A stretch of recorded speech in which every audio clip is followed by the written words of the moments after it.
Hi, everyone. Welcome to Mark My Words, where I interview folks on topics that interest me. And today we have our very first guest, Jesten Case. Say hello, Jesten. Hello.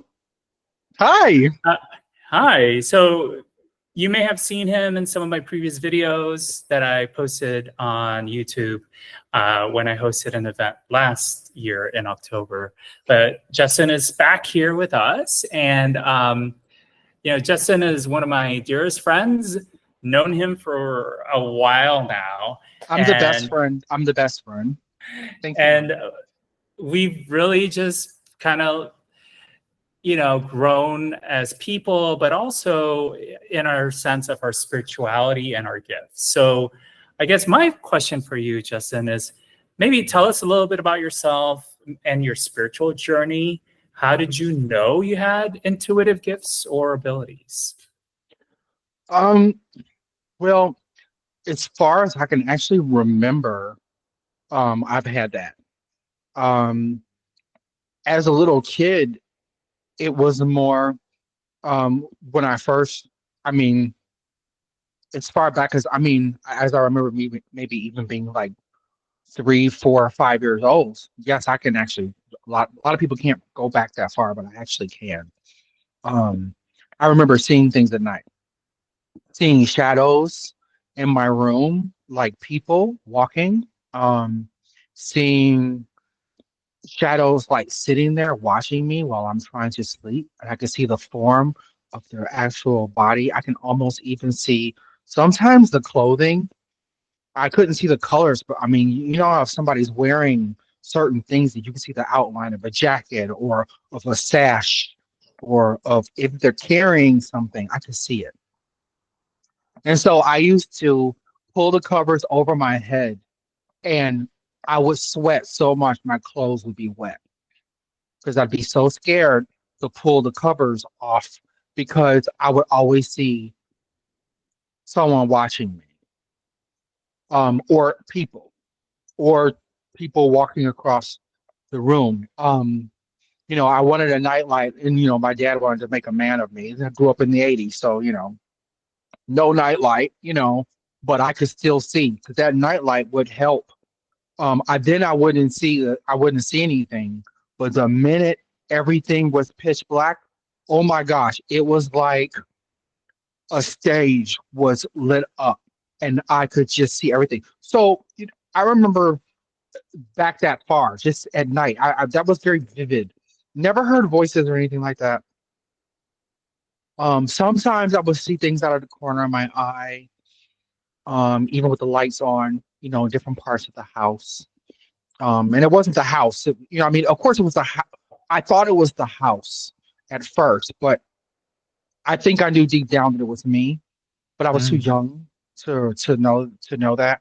Um, and I've always kind of known things in metaphors, and I've always, Interrupt you there. Then how did you kind of overcome this fear of this knowing or intuitiveness from childhood to now more adulthood? Like, what was it that made you comfortable with having these abilities? as I got older, I got stronger. I started having dreams. It started getting more detailed. I started just knowing things, and then it would happen. Um, and I would have especially dreams. I remember the first I could say flash I had. I was in high school, and there was a plane crash. I don't know if anybody remembers U.S. Air. Mm. Um, and U.S. Air, there was a plane crash in Pittsburgh, and I was sitting in lunch, and this in high school, and I remember seeing U.S. Air used to have a silver plane, kind of like how American Airlines used to look, but the tail was different. And I remember seeing the flash, I remember seeing the tail, and I remember seeing the ground. I remember seeing it hit the. I don't know if I saw it hit the ground, but I knew it hit the ground. I saw Earth, I saw that tail, and I knew it was a plane crash. Wow. And I turned out, and then we happened to, in high school, we had a radio station and we had, TVs and stuff, and we did. And I remember seeing that in the news. And I knew what it was. And then when I saw the news, I was like, oh my God, I saw that. Mm. So then you mentioned that you were seeing things and a flash. What clairs do you have, and which ones do you notice that you use often? Okay, explain Claire to me again. So, when it comes to intuitive gifts, they say that some people use the different psychic clairs out there, right? Um, so, an example would be like clairvoyancy, right? The ability of seeing things, right? Yeah, You have clairaudience, where you hear things. Um, there's also like clair clairgustance is when you smell things, I've had that. right? Yeah. So there's clair, I think, I've had the smell. agency, where you dream things. I've had So just dreams. yeah. So what do Oh, you feel is one of your strongest clairs that you feel like you oh. tend to use a lot? Um, is it a claircognizance? Yeah, there's a Yeah, claircognizance. Yeah, I think that's that's probably the one. And then that's the when one that's the most when I thoughts just come into know. your mind. Yeah, Okay. I just know. And I'm like, You I just just know. Yeah. know. And there's no way I can explain how I know. I just know certain things. Um, that's probably the most. The dreams every now and then, but a lot of times the dreams are about something to do with me, and I'm not. I wish I could have dreams about other things going on. Dreams about, other people. Usually my claircognizance is about other people and myself, but Mm. mainly about other people and other things. And then the smell is happened that actually happened with you. Hmm. Um and I didn't that was probably I think it's happened to me several times before, but I didn't exercise it in the way that you taught me, um Mm. to where I can understand what key that was. So I've smelled other things or whatever, and because I wasn't trying to tune in on whatever that could have been, I just kind of just, it's just like I wish I could. I'm learning how to turn things off and on, but it's been so um on. I've been so on automatic most of my life. This probably was contributed to my anxiety. So, Yeah. you know, I have a feeling a lot of gifted people have anxiety. I think it's just because we're so ooh, sensitive of all the yes. things around us, all the things that are not around us, or Hmm. things that we know that are around us, right? Hmm. So you mentioned something about you know, just being in tune with some of these specific clairs that you have. I'm wondering, how do you formally use your abilities, if you do, or are you still in an exploratory phase? Um, I wouldn't say I'm kind of in an exploratory. Well, I can't really say I'm in an exploratory phase. It's almost like I've been exploring. Now it's time to learn how to use a compass. Mm-hmm. And that's what you have helped me do. You asked me before, just to circle back.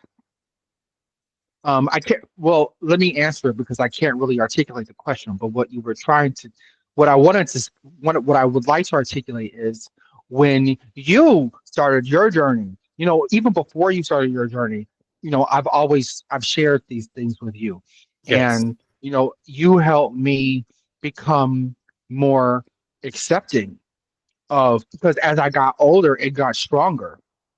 And so I was using fear, and it wasn't like I was really afraid. And I think you clocked that more than I did. It was that I was using that fear from my childhood as a almost like a scapegoat to get out of it because I didn't want to deal with it. It was too much. Mm-hmm. And I wanted it to go away. But you were like, Damon, this is the gift. This is the gift. And so yeah. So, understanding, always knowing that it was a gift, but just accepting it. And once I accept it and you go through and learn how to use those things, um, you can use your gift, and how I usually do that is really with meditation. I have to sit with myself. Mm-hmm. It's very important that I do that.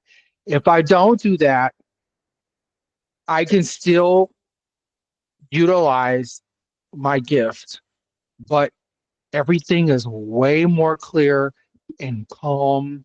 And I feel like it's almost like if I don't meditate, it's like I'm getting on a ship, a big ship, and I'm getting into the ocean during a storm, and I'm just trying to get through it, which I can, but it's Mm-hmm. going to be rocky. If I meditate, it's almost like it's a stabilizer for me. Mm. Yeah, I think meditation is a great way to ground yourself, right? And I know some people do it very well. I personally struggle with meditation because my mind is always so noisy. But little Mhm. by little, step by step, and I feel like my daily life is just so busy that there are moments where I just can't sit still. So my mind Yeah. doesn't sit still. So it's great to know that you use meditation as a way to kind of ground yourself, but also keep your ability or your gift very in tune, right? Mm-hmm. So you stated that at first you were a little bit, scared with your gift, and I somewhat helped you kind of get a little bit more comfortable with that. Mm-hmm. I wondered, what misconceptions would you like to clarify when it comes to being an intuitive? Misconceptions. When somebody's an intuitive, it doesn't always mean that they're going to be intuitive about you. It doesn't mean that if Mm. somebody comes to you and asks you, hey, how do you feel? It doesn't work like that. You Yeah. know, it has to just, it's almost, especially with a person with anxiety, you can't go, okay, tell me what's it. No, no, no, no. Because then you may find out something intuitive that you really don't want to know. So, and you don't want that to happen. And so, and you can create your own environment by Mm. being too pushy on someone that has intuition. You can create things in your path that you don't want in your path. So it's important that, someone's intuitive, just let them be. You know, um, I think that if you let a person know that you're open to it, within time, they may come to you. At least Mm. that's how I work. Yeah. Especially if I know you, oh, I'll tell you. And even if you didn't know I was intuitive, if I know you, oh, I'm going to tell you some things sometimes. I'm going to have a certain feeling. I may be very persistent about certain things, which could start an argument. And it's to the point where sometimes I don't care if it's going to start an argument because if I Mm. feel a certain way, I'll tell you, hey, I feel uneasy about this. I don't know why, but usually when I feel uneasy about something, usually there's a reason. And sometimes I can't articulate it, but because I get things in metaphors, Mm. mostly it's metaphors. And so that's a puzzle for me because I'm trying to figure out like what is that? You know? But over time, with time, I've been able to understand those metaphors and and put them in layman's terms. Mhm. Um, but it's almost like it's like a not like a movie, but it's like every like how the exercise that I did with you once. It was like when you helped me with mediumship. Everything was black in my mind, but this is what I was seeing. I just have to. So oh, you can't. I have a background that I put on, but without the background, I have lights. I'm not going to try to mess with the background now because I'll just mess everything all Yeah, up. maybe like Yeah, the background with the lights on the borders but the there. lights, Yeah. yeah, the lights, yeah, they were gold. So everything that I was Mm, seeing was a gold. It wasn't. It was almost like a gold or like a bronze in between those colors. It was like the color that I saw is not a color that the human eye can see.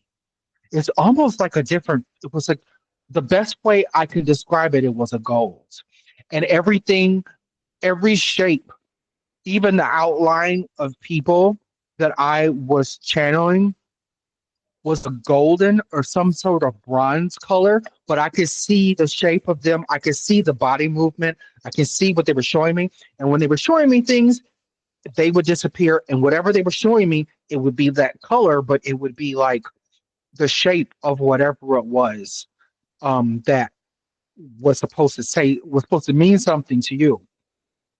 Um, so that was interesting. That was the first time that I saw something like that.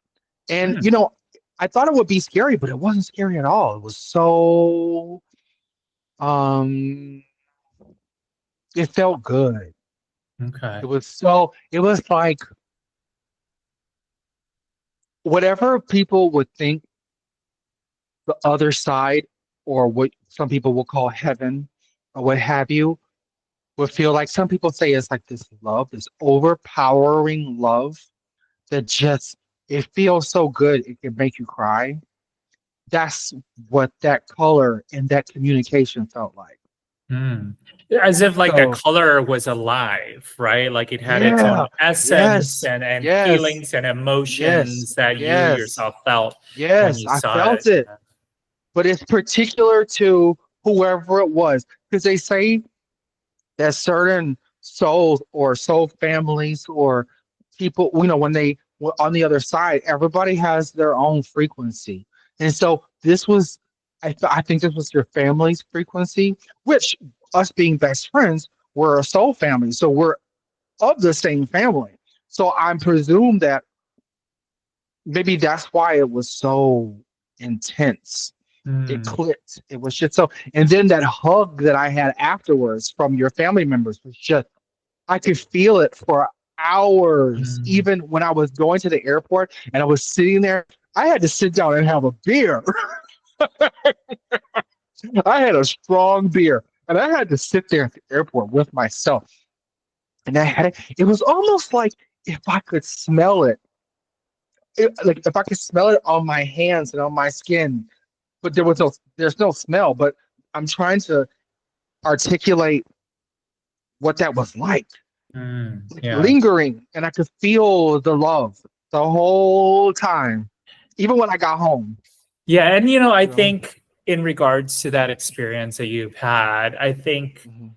the level of emotions and love and almost gratitude, I think that my family members showed, if that makes sense Mhm. to you, Mhm.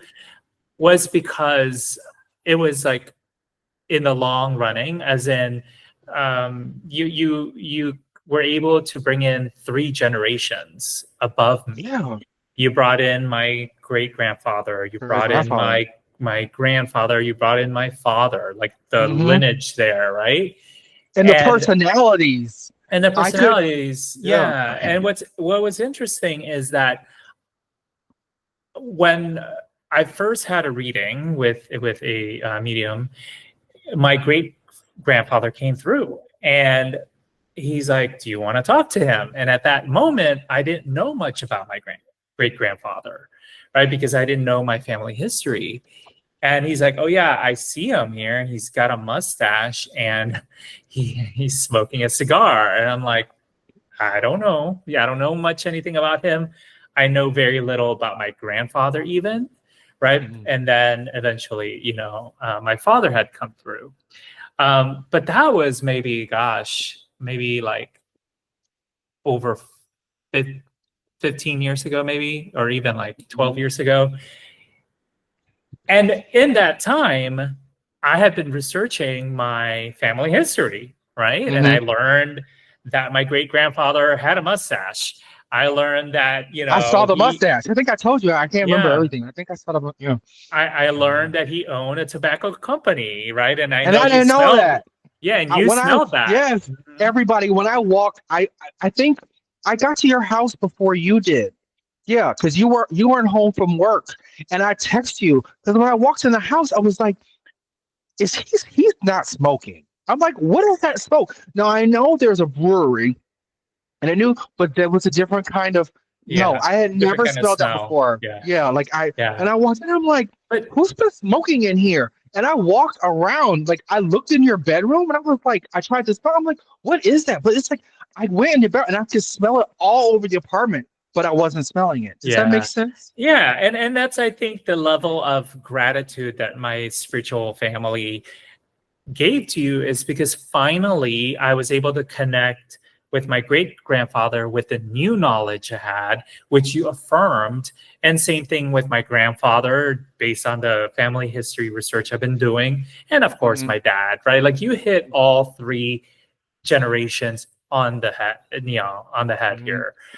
So I think when they said goodbye to you, you even said it felt like all three of them were hugging me at the same Yeah, same time. time. And the energy was just so powerful for you that it just stayed with you for a Yeah, while. yeah, So I yeah. think to me that was their saying thank you, because Oh yeah. we've been trying to get a hold of Hmm. Mark and kind of share some, Hmm. spiritual information with him. And I think you were the vessel to do But that. their So I characters thank were you. so interesting. Yeah. Their characters, and your dad, like your dad's, um, his position out of the two was very interesting. It's almost like when you have the crazy uncle and then the crazy grandfather or whatever. It's like you sit back. Oh, here they go. Oh Okay, yeah, yeah, go ahead. I'm Yeah, sure. that was kind I of. think I think But it was my funny. They were all really interesting. Yeah, I think my dad quieted down when his, Yes, yeah, yeah, because yeah, they yeah, were. He was like, oh my yeah, god, okay. yeah. Well, I've had time with my dad versus my Yeah. grandfather and great grandfather, Hmm. who I've never known. So, Hmm. they passed before I Hmm. was alive. So, But so they it were very seems like, interesting. I loved them. yeah, well, yeah, I Yeah, do yeah, too. yeah. So it seems that you definitely have grown from your early time with your gift to now, right? So, what advice do you have for someone who is new to their journey? Um, get a best friend that will snap you out of it, like this person. Well, what if they don't have a best friend like our relationship? What advice would you give them? um, you know, it's easier said than done when I tell you don't be scared. You know, um, I tend to have no filter and I can be quite dry. So the best thing I can tell you is there's nothing to be actually scared of. And if there's something that scares you, look it in the face and say and ask why. Start Mm, asking questions. okay. Nothing can hurt you. There's no such thing as a bad spirit. Everybody needs to get that out of their head. There's Hmm. confused, there's misguided, there's spirits that are, some people may call them tricksters. If they're a trickster on the other side, can you imagine what on wheels they were when they were in the flesh? Yeah. So, you know, it's like, people have to, um there's a constant evolution, even on the other side. You're doing people. If you want a job, you can have a job. If you want to travel, you can travel. You can do whatever you want to do. It's actually more real on the other side than it is here. We're in meat suits which are limited. But on the other side, there's no limits. The Hmm. only thing is no other soul can hurt you. Agreed. And if you keep that in mind, then you know that even in flesh, and you are things are tuning into you and you're not tuning into it. I'm sure people out there who have that gift understand exactly what I'm talking about. that can't hurt you either.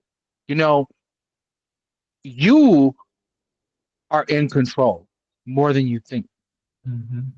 And if you feel as if you're not in control, that's because you're sitting in the car and you're not grabbing the steering wheel. Grab the steering wheel.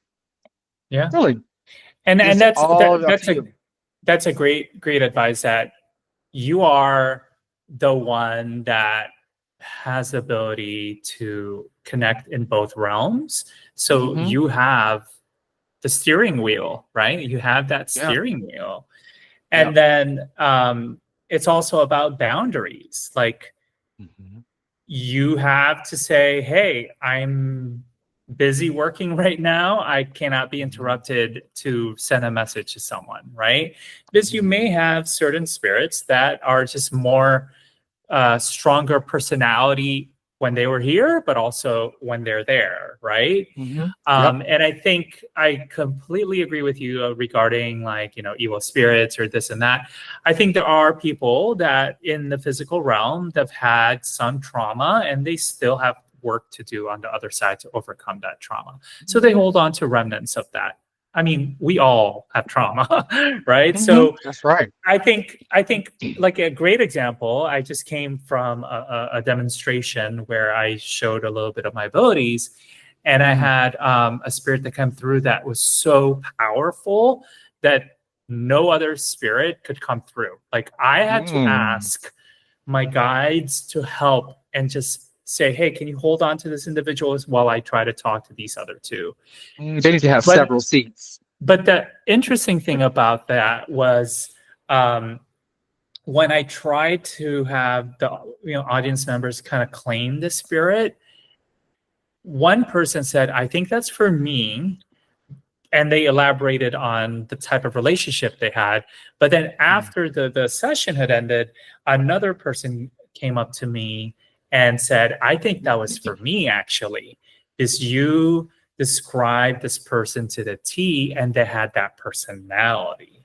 So I think the interesting thing was they both individuals could relate to this spirit because their loved one from the past had Hmm. that strong personality, right? Hmm. So I was very confident that it was actually more for the second person based Did on you see the person? some of the features. Oh yes, for some of the features that I was able to see. But yeah, I was able to see the person. But How so clear is it for you when you see them?